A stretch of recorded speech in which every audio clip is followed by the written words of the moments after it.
Mesdames, Messieurs, bonsoir et bienvenue à tous. À la une de ce journal, encore une affaire de prime qui gâche la bonne humeur dans la tanière des Lions indomptables du Cameroun. À moins de 24 heures du coup d'envoi de la CAN 2019, les joueurs revendiquent le paiement des primes. Alerté de ce mécontentement, le gouvernement désamorce cette grogne avec une réunion de crise tenue ce jour à Yaoundé. En route donc pour défendre leur titre, les Lions ont reçu l'onction du peuple camerounais.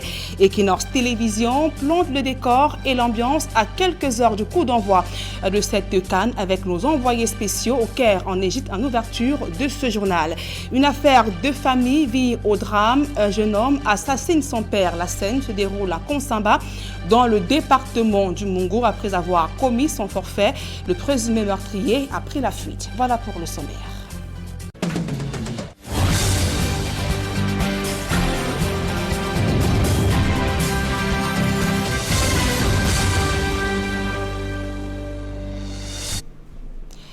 Mesdames, Messieurs, une fois encore, bonsoir et merci d'honorer ce rendez-vous de l'information sur Equinox Télévision. L'actualité sportive en ouverture de ce journal et ce dossier consacré à la CAN 2019 et à quelques heures du coup d'envoi de cette compétition. Le secrétaire général adjoint de la CAF juge le Cameroun comme l'une des équipes les plus redoutables durant cette compétition. Anthony Bafoué affirme également que la CAN Égypte 2019 sera l'une des plus relevées de l'histoire en raison de la qualité des joueurs africains qui animent les championnats européens.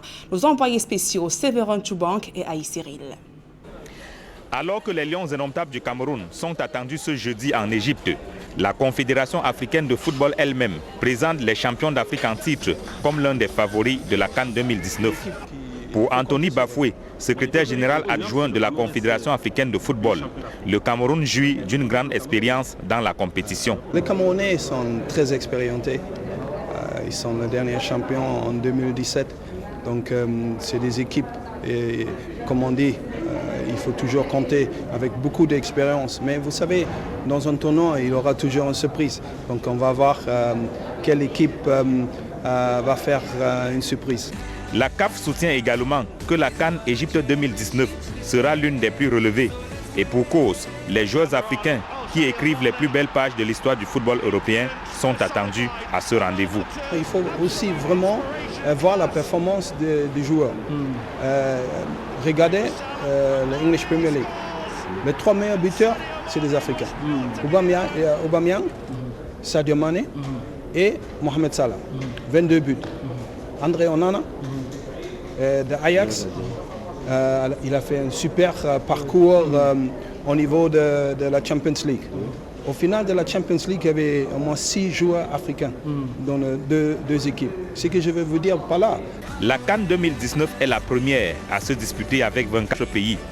Elle inaugure également le nouveau cycle qui veut que la CAN se dispute désormais au mois de juin.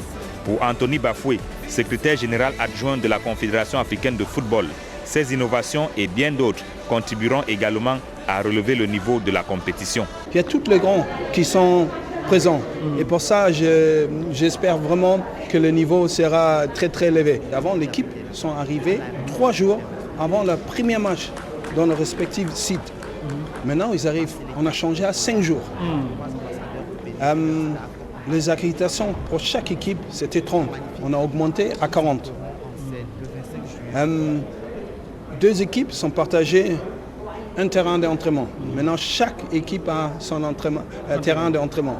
Donc ça, déjà, dans l'aspect de football, on a changé pour mettre vraiment les équipes à l'aise. Le kick-off de la CAN 2019 sera donné ce vendredi au stade international du Caire en Égypte, avec l'espoir que les fruits tiendront la promesse des fleurs.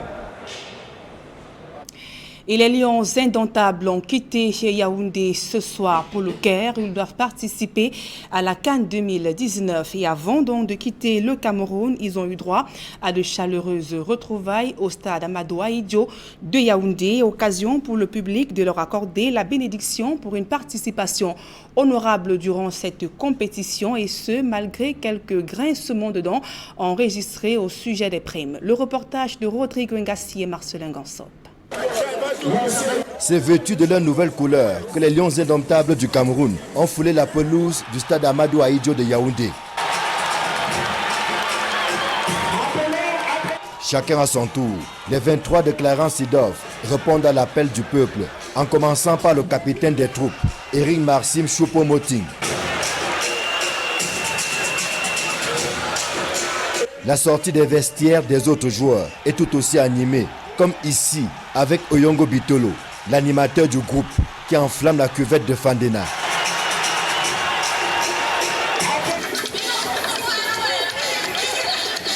Les présentations étant faites, les 23 lions ainsi que les membres de l'encadrement technique, administratif et médical posent pour la postérité pendant que la mascotte, Gando Piquet, se livre à son sport favori.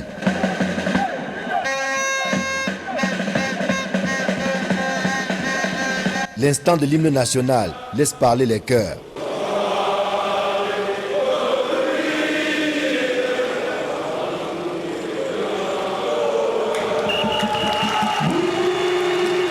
Puis les Lions indomptables entament la séance d'entraînement, l'unique de leur séjour de 48 heures dans la capitale, avant l'envol pour la CAN égyptienne.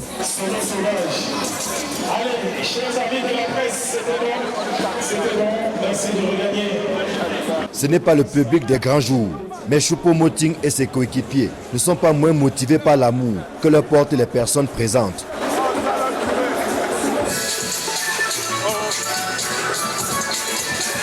Avec le corps sportif, les Lions vont défendre le titre acquis en 2017, alors que personne ne vendait cher leur peau avant le début de la compétition. Mais là, c'était en 2017. 2019 est une autre affaire, avec un nouveau staff, de nouveaux Lions, certainement aux dents non moins longues, et surtout une nouvelle aventure, dont l'acte 1 se joue le mardi 25 juin face à la Guinée-Bissau. Allez les Lions! Et vous l'avez vu, les Lions indomptables du Cameroun sont apparus ce matin devant le public vêtus de leur nouveau maillot. La Fédération camerounaise de football et le corps sportif ont présenté les nouveaux équipements de la sélection nationale de football du Cameroun. Bien que frappés du sceau de la confidentialité, quelques contours de cette nouvelle aventure ont été révélés au cours d'une conférence de presse donnée à Yaoundé. Une fois de plus, Marcelin Gansop. Après les Lions indomptables du Cameroun le 7 juillet dernier à Montpellier en France, à la faveur de la Coupe du Monde de leur catégorie, voici donc venu le tour des hommes de la sélection nationale masculine du Cameroun. Au cours de cette conférence de presse, la Fédération camerounaise de football et son désormais partenaire, le corps sportif, dévoile les équipements qui vont accompagner les Lions indomptables à la CAN égyptienne 2019. Les Lions indomptables arriveront dans le pays des pharaons habillés par le coq sportif, ainsi que nous l'avions promis et annoncé. C'est l'occasion pour moi de remercier les dirigeants du coq sportif qui, malgré les délais très courts et diverses contraintes de conception et de fabrication des équipements, ont tenu parole en fournissant à nos deux sélections phares engagées en compétition internationale des équipements de qualité selon un planning convenu. En avril, nous avons trouvé un nouveau partenaire et 2 mois plus tard, nos équipes abordent déjà les nouveaux équipements. Cette conférence de presse permet à la Fédération camerounaise de football et le corps sportif de présenter au grand public le contenu du pré-contrat qui a été signé entre les deux parties. Évidemment, la presse a voulu en savoir davantage, mais les accords entre les deux parties sont frappés du sceau de la confidentialité. Aussi, le président de la Fédération camerounaise de football s'est-il contenté de donner quelques avantages que le Cameroun va tirer de ce contrat qui le lie désormais au corps sportif. Nous sommes fiers de renouer avec un partenariat que le Cameroun connaît bien, que les Lions indomptables n'ont pas oublié car il a accompagné sa mémorable campagne mondialiste de 1982 et était à ses côtés pour la CAN 86 et déjà en Égypte. Quelle coïncidence! C'est toujours bien d'évoquer ce passé dont nous sommes tous fiers. Mais c'est encore mieux de regarder le présent, le futur que nous voulons construire avec notre nouveau partenaire. C'est donc une nouvelle aventure qui commence entre la Fédération camerounaise de football et le corps sportif. Une aventure dont on espère qu'elle sera porteuse de succès. On le rappelle, en 82 au Mondial, le corps sportif avait déjà accompagné le Cameroun. Et en 86, à la CAN qui se disputait, coïncidence, en Égypte, le corps sportif avait également habillé les Lions indomptables du Cameroun qui avaient été finalistes lors de cette compétition. Ici, Élisée Borba, Marcelin Gansop, Equinox Télévision. Et toujours dans ce chapitre consacré à la CAN 2019, pour la première fois, cette compétition va se dérouler avec 24 équipes, ce qui donne un caractère particulier à cette édition dont le match d'ouverture mettra aux prises les pharaons d'Égypte au Zimbabwe. La rencontre va se disputer au stade international du Caire qui fait peau neuve. Sur place, retrouvons nos envoyés spéciaux Séverin Tchouban, Sylvestre Zangaou. 24 heures du coup d'envoi de la grande messe du football africain en Égypte, le stade international du Caire prend sa dernière couche de relooking. C'est ici que plusieurs personnes qui sont parties de toute l'Afrique et même du monde entier vont venir vivre le coup d'envoi qui va opposer l'Égypte au Zimbabwe. Vous le voyez juste derrière moi, la pelouse affiche fière allure, les tribunes également affichent fière allure. La sonorisation et les panneaux électroniques sont également prêts à l'emploi. Ici, au stade international du Caire, l'on a également mis un accent sur la culture égyptienne. C'est ainsi que l'on peut voir des sculptures qui font référence à l'histoire de l'Égypte antique et ses divinités. Vous le comprenez, la cérémonie d'ouverture s'annonce grandiose ici. Envoyés spéciaux pour Equinox Télévision, Séverin Tchouban, Sylvestre Hippolyte Zangaou. Et à quelle sauce seront mangés les Warriors du Zimbabwe? Sans palmarès élogieux, ils affrontent demain un match d'ouverture la plus grosse pointure du continent africain, les pharaons d'Égypte, cette fois champions de la CAN, avec dans ses rangs Mohamed Salah, ballon d'or africain et vainqueur de la Ligue européenne. Décryptage de cette troisième confrontation de l'histoire dans ce reportage de Jean-Paul Chognat. À l'analyse des performances actuelles et le palmarès des têtes d'affiche du match d'ouverture de la 32e Coupe d'Afrique des Nations de football, la rencontre Égypte-Zimbabwe s'apparente d'entrée de jeu à un combat de David contre Goliath. Le petit poussin zimbabwéen, 3 participations avec élimination au premier tour, a fort à faire devant les mastodontes pharaons avec une carte de visite impressionnante. Cette fois vainqueur de l'épreuve, avec en plus dans ses rangs la star de l'heure, Mohamed Salah, ballon d'or africain et vainqueur de la Ligue des Champions avec son club Liverpool. Dans un stade international du Caire de 120 000 places qui a toujours porté bonheur aux pharaons d'Égypte, les Warriors zimbabwéens n'iront pas en victimes résignées, ne serait-ce que pour avoir eu un parcours flamboyant en éliminatoire de la CAN 2019, finissant en tête de leur groupe à 11 points devant les intrépides léopards de la République démocratique du Congo.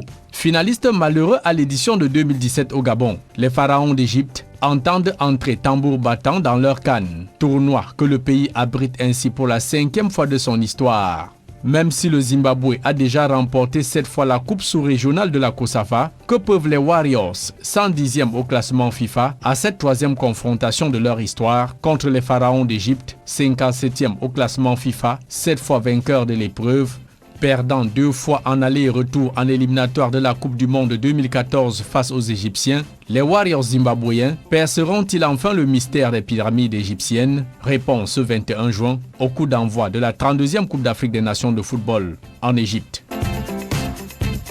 Et coup de théâtre à la CAF alors que le président Ahmad Ahmad s'apprête a présidé sa toute première phase finale de CAN depuis son élection il y a 2 ans. L'instance qu'il dirige sera dès le 1er août 2019 placée en partie sous l'administration provisoire de la FIFA et ce pendant une période de 6 mois. Le temps de ramener la sérénité au sein de la Confédération africaine de football en proie à plusieurs crises. Plus de précisions dans ce reportage de Séverin Tchouban, Nana Paul Sabin, nos envoyés spéciaux en Égypte. En exclusivité pour Equinox Télévision, le vice-président de la CAF, Constant Omari Selemani, avait annoncé la réunion du comité exécutif de l'instance, une réunion qui annonçait la couleur des corrections dans la gestion du régime Ahmad Ahmad. Ah, c'est nos amis d'Equinox. Oui, comment vous allez? Très bien, président. Oui. Et vous? Ça va, ça va. Alors, certainement, ça ne se peut pas bien la fête? Bien sûr, puisque nous sommes là. Oui. Elle va commencer cette fête maintenant. Voilà. La cérémonie d'ouverture, c'est dans 2 jours. Tout est fait prêt? Je suppose que tout est fait prêt. Il y a une réunion du comité exécutif. On a tout à l'heure à 9h, comité exécutif. Les principaux points du jour, c'était?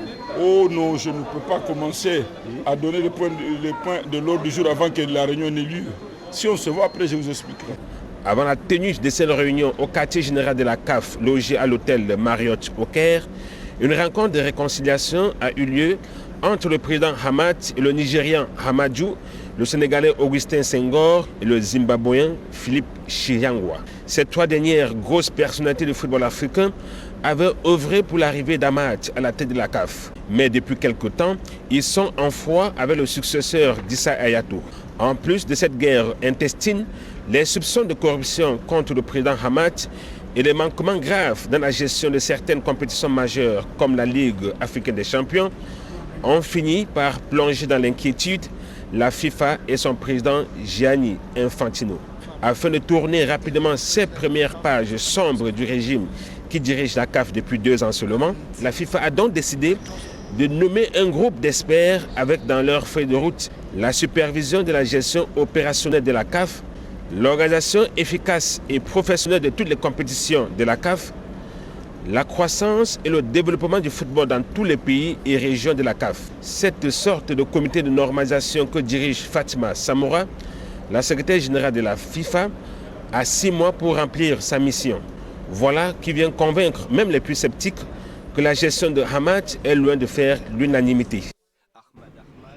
Et le président de la Confédération africaine de football pour la première fois s'est exprimé sur son interpellation à Paris en France il y a quelques semaines. Face à la presse ce jour, Ahmad Ahmad a réagi également à la nomination de Fatma Samoura, secrétaire générale de la FIFA au poste délégué de la FIFA pour l'Afrique. Écoutons donc le président de la CAF au micro de nos envoyés spéciaux. Vous avez entendu, j'ai été interpellé à Paris, pas arrêté. Interpellé pour une audition. Et la plainte n'a même pas été contre moi. Et le procureur a donné suite sa conclusion sur cette affaire. J'entends toujours partout corruption. Même la justice, vous n'écoutez pas, qui alors on va écouter? C'est pour ça que j'ai insisté, parce qu'il n'y a pas demain que la FIFA qui puisse venir voir ce qui se passe à l'intérieur de la CAF. Et je peux vous garantir, au bout de cette investigation, vous allez entendre beaucoup de choses. J'en sais quelques-uns. Mais ce n'est pas à moi d'étaler ça en public, ce n'est pas mon éducation, ce n'est pas ma culture. Tout doit se traiter en interne. Et on verra. Et je vous demande d'attendre la suite, de ne pas spéculer. C'est d'un commun accord, avec toute sincérité, que nous allons travailler ensemble pour le bien du football africain. Je me communique souvent avec le président Gianni. On se concerte souvent pour des problèmes particuliers sur le développement du football d'une manière générale, mais surtout sur le football africain. Il a un espoir qu'on peut changer les choses en Afrique et il est disposé à apporter son appui. Qu'est-ce qu'on veut de plus? Nous sommes dans une construction. Nous avons décidé d'un commun accord sur sollicitation, sur ma sollicitation personnelle.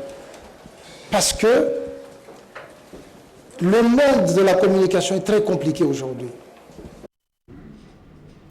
Et refermons cette page sportive par le mondial féminin 2019 qui se déroule du côté de la France après 2 défaites en match de poule. Les Lions indomptables pour savoir l'avenir des Lions dans cette Coupe du Monde de football féminin. Et dans le reste de l'actualité, l'émotion est à son comble au lieu dit Cité Verte en Konsamba, dans le département du Mungo. Un homme a été froidement assassiné par son fils. Quels peuvent être les mobiles d'un tel acte? Élément de réponse dans ce reportage de Cyril Ndiemba, Julienne Berthe-Bissaï.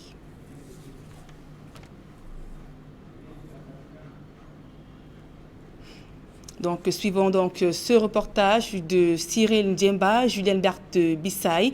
Je vous le disais un instant, c'est la consternation au lieu dit Cité Verte en Konsamba, dans le département du Mungo. Un jeune homme a froidement assassiné son père. Le jeune homme a pris la fuite après avoir commis son forfait. Plus de précisions dans ce reportage.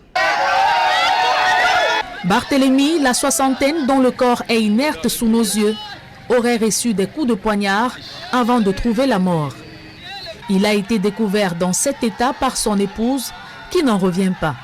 Des soupçons pèsent sur Dimitri, son fils, présenté comme le présumé auteur de l'assassinat.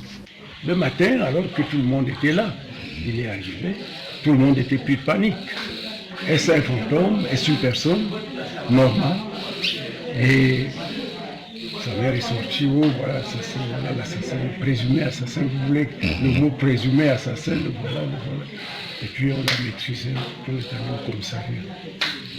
Présent au moment de son interpellation, Curieux et quelques membres de la famille ont profité du geste de la police pour égrener les actes de barbarie posés par Dimitri. C'est un enfant que je vois régulièrement dans ce quartier. Je le vois passer de temps en temps dans ce quartier. Mais même à le voir, on sent que c'est un dangereux. Donc en réalité, on aurait dû prendre des dispositions pour mettre ce gars hors état de nuire avant qu'un tel drame ne se produise. L'interpellation de ce dernier, qui pour l'instant jouit de la présomption d'innocence, permettrait de découvrir le vrai auteur de l'assassinat de Talla Barthélemy. Pour l'heure, au lieu d'y citer verte Konsamba, les commentaires vont bon train, chacun appelant à un retour au calme.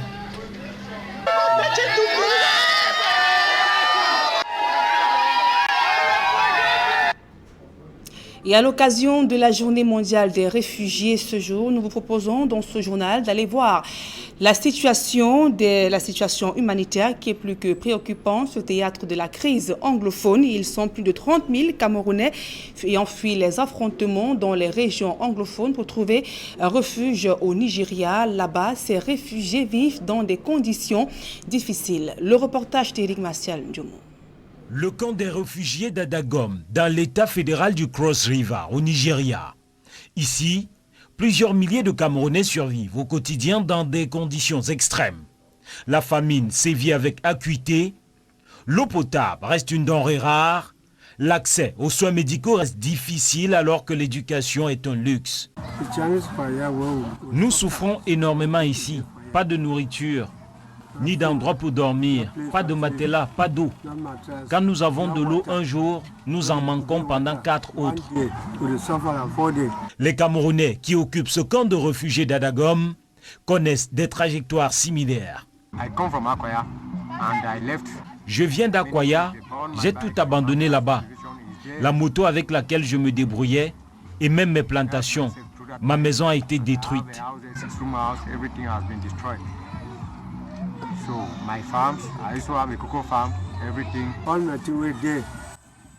Je suis ici, je mange à peine.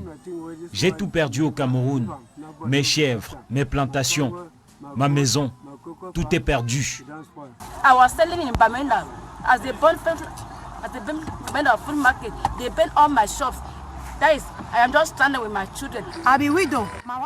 Je suis une veuve.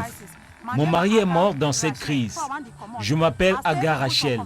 Avant d'arriver ici au Nigeria, j'ai passé 2 semaines dans la forêt. Une fois au Nigeria, j'ai été hébergé par un monsieur nommé Aladi, avec tous mes enfants. C'est en décembre dernier que ce monsieur a payé des titres de transport pour que les enfants rentrent au Cameroun, retrouver mon père, parce que les conditions de vie ici étaient très difficiles.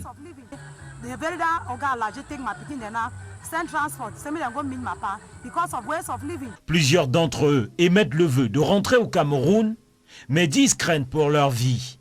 Les assurances du gouvernement, la création d'un comité de démobilisation, de désarmement et de réintégration, la mise en place du plan d'urgence humanitaire sont loin de les convaincre afin qu'ils regagnent le pays. Restés dans ce camp de réfugiés, ils doivent se contenter des dons de divers horizons. C'est le cas avec la fondation Aya Abiné qui, au chevet de ces réfugiés, apporte nourriture, médicaments, matelas et même manuels scolaires et tenues de classe. Nous comprenons ce que c'est que pour des personnes de vivre loin de leur pays. Nous comprenons le confort qui est le nôtre une fois rentrés au Cameroun, car rien ne vaut le chez-soi, malgré la guerre et l'insécurité. Le plus important serait qu'ils rentrent au Cameroun. Ils ne le feront que s'il y a un véritable cessez-le-feu. Ils sont mieux à la maison qu'ici au Nigeria. 4 camps de réfugiés accueillent plusieurs dizaines de milliers de Camerounais du nord-ouest et du sud-ouest en terre nigériane. À présent, ce public reportage, le groupe scolaire bilingue La Référence Lagmago a organisé une cérémonie d'excellence scolaire pour le départ en vacances. De nombreux parents étaient présents pour encourager leurs enfants qui se sont livrés à diverses activités. Reportage. Au groupe scolaire bilingue La Référence Lagmago, l'heure est au bilan. Après une année de dur labeur, les enseignants livrent leurs copies lors d'une cérémonie marquant le départ en vacances. De nombreux parents sont présents pour encourager les enfants dans leurs différentes activités. Un véritable moment de communion et de convivialité. Une occasion aussi pour les tout-petits de revenir sur quelques notions acquises durant l'année scolaire. Pour encourager les uns et les autres à plus d'ardeur au travail, les meilleurs des meilleurs ont été primés. Mais dans l'ensemble, les résultats obtenus sont satisfaisants. Nous avons eu un taux de réussite de 100% au General Common Entrance, tous sur la liste A. Et au terme des résultats de l'interview, nous avons également maintenu ce cap de 100%. Et au concours d'entrée en 6e, nous avons affiché un taux de réussite de 83,33%. Et le major du centre du lycée bilingue de Sodiko est venu de notre école. Et je crois que c'est une fierté. Les bons résultats obtenus découlent aussi du cadre spacieux favorable au plein épanouissement des apprenants qui sont tenus par une équipe d'enseignants qualifiés et rompus à la tâche. Nous offrons 3 écoles, notamment une maternelle bilingue qui va de la pré-maternelle à la grande session. L'équivalent en anglais de pré-nursery jusqu'à nursery, tout. Et nous avons également une école anglophone qui va de classe 1 à classe 6. Et enfin une école francophone qui va de la CIL au CME2. Hormis les toilettes que nous avons, des toilettes qui sont adaptées à l'âge et à la taille des enfants, nous disposons également des marges pour handicapés dans notre école. Et nous avons également des bus pour le transport des enfants, des bus flambant neufs climatisés. Voilà tout ce qui fait la particularité de la référence. Autant d'arguments qui rassurent les parents qui n'ont pas hésité à faire confiance au groupe scolaire bilingue La Référence Lagmago. I'm a parent here in groupe scolaire bilingue La Référence. We all know this school is a very great school in the way they train and bring up kids. Particularly my kid who was in nursery 2, as I speak now, my kid can read and write in nursery 2. So I appreciate the work groupe scolaire La Référence are doing.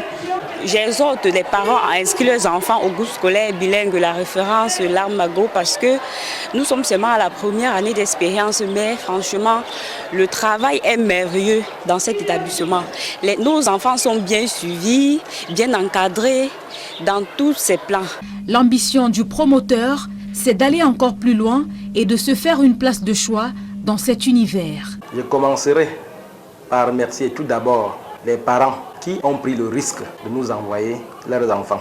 Ensuite, ceux qui ont consacré leur temps et qui ont eu la patience d'encadrer, de canaliser leur énergie pour arriver aux résultats que nous avons obtenus en cette première année d'existence. Le groupe scolaire bilingue La Référence Lagmago dispose d'une salle informatique, des salles de classe spacieuses. Le staff vous y attend pour les inscriptions qui démarrent le 8 juillet prochain. Cette information de dernière heure avant de refermer ce journal, les Lions indomptables du Cameroun sont qualifiés pour les 8e de finale du Mondial France 2019. Elles ont décroché leur ticket de qualification ce jour après avoir battu la Nouvelle-Zélande sur le score de 2-1. Fin de ce journal, mesdames et messieurs, merci pour votre aimable attention. Dans un instant, le débrief du journal avec Kedira et ses invités sur le plateau d'Equinox Soir. Je vous remercie Nadine Yambou pour cette passation de témoins. Quant à vous, nous allons vous retrouver demain pour la dernière de la semaine lorsqu'il sera exactement 20h. Exactement, Kedira. Et nous continuons donc sur ce plateau d'Equinox Soir avec le débrief des différents éléments qui ont été diffusés à l'intérieur de ce journal. C'est toujours avec mes panélistes de la première partie, à savoir Aloïs Onana, Achille Zemba. Il y a également présent sur ce plateau Étienne Bama et Julien Sepo qui viennent chacun de leur parti et formation politique, et pour Aloïs qui est lui membre de la société civile. Aloïs, vous êtes journaliste et je vais donc commencer cette seconde partie